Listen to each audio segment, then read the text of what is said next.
So here are my takeaways from the Boston Marathon bombing. Number one, what the bombings confirmed was something that we already feared and knew on some level, which is that in an open society, if you have an individual who's disconnected, a lone wolf, or a cell of individuals who are not connected to some broader network of terrorism, they're incredibly difficult to stop.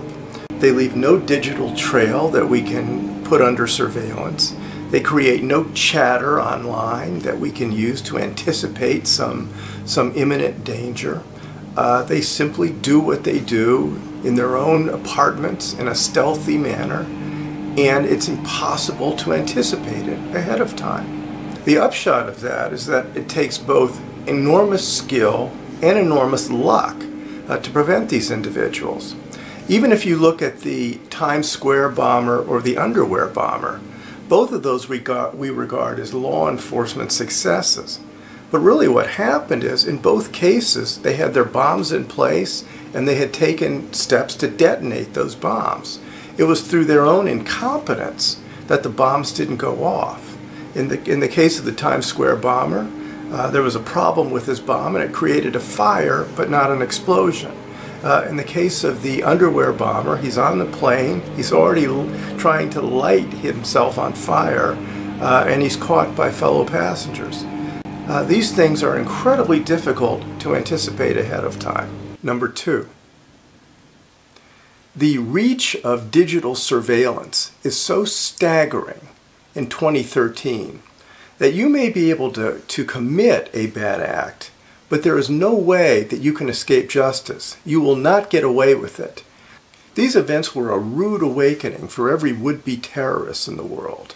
You may think that you can deposit your backpacks, detonate bombs, kill people, blend back into the crowd, and blend back into your previous lifestyle.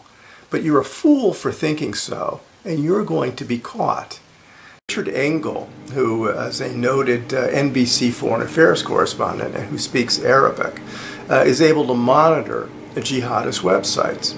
And what he found during the bombing was that there was a lot of celebrating going on websites. People talking about, oh, this comrade has been able to shut down the entire city of Boston. He's shut down an American city. Hail to this comrade.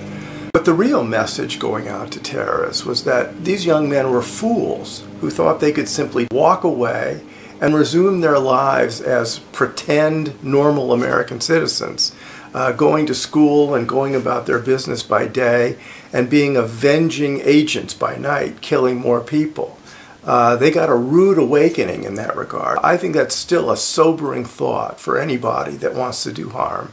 Number three, there's an inevitable, irresistible, and I believe irrational tendency after a tragic event to assume that somehow we could have and should have known it was going to happen.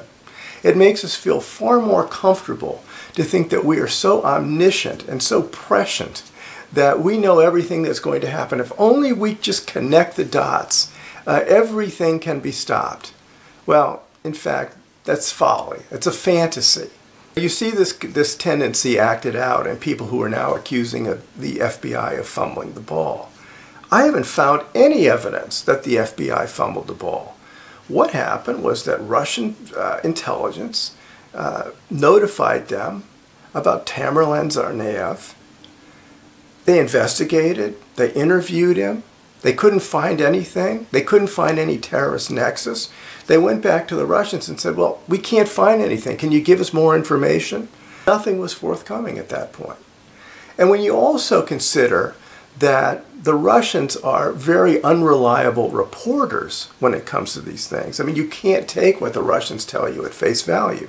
The Russians, for example, believe that the feminist punk rock group Pussy Riot is a great enemy of the state. 2 members of Pussy Riot have been convicted and sent to prison for 2 years at hard labor. They're doing that right now. So they're unreliable reporters. They really provided very little information.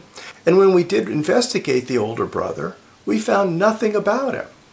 Furthermore, when you consider all the leads, all the tips, all the warnings, probably 95% of which have no merit that the FBI receives. They're constantly tracking down things. Only in hindsight is there a red circle around Tamerlan Tsarnaev's picture. At the time, he was indistinguishable from every other tip that they received, that they investigated, and which ran nowhere. So I think everybody at this point would be well advised to take a step back, take a deep breath, and resist the tendency to start scapegoating agencies of government, or the latest to come out of the Fox News network is somehow it was the president's fault. Number 4, there is no event too tragic, too serious, too somber for the Republican right wing to not draw stupid conclusions from. And the stupidest conclusion that I've heard so far is that now that this has happened, that these two kids who were immigrants, who came here 10 years ago with their parents, because they were immigrants, we need now to put the brakes on comprehensive immigration reform. We should not pass comprehensive immigration reform because these two kids planted bombs. First of all, it's a non sequitur. But second of all, the notion that somehow we are safer as Americans by keeping 11 million people in the shadows, off the grid, without hope of improving their lives and providing for their families, without an opportunity to participate fully in the American experience where they can embrace our values and become positive, productive citizens. The idea that we should marginalize them, alienate them, and leave them uncounted and unaccountable. The idea that that's somehow better for our country than to reach out and include them and embrace them and their talents, I find to be one of the most preposterous things I've ever heard. The lesson to be learned from this is that those 11 million people need to be assimilated into the American experience, not mistreated, abused, scapegoated, with some agenda of somehow treating them so badly that we can force them to go back to their home countries. That's not going to happen. We need to redouble our efforts to produce comprehensive immigration reform.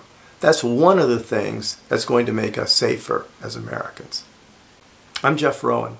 I'll see you next time.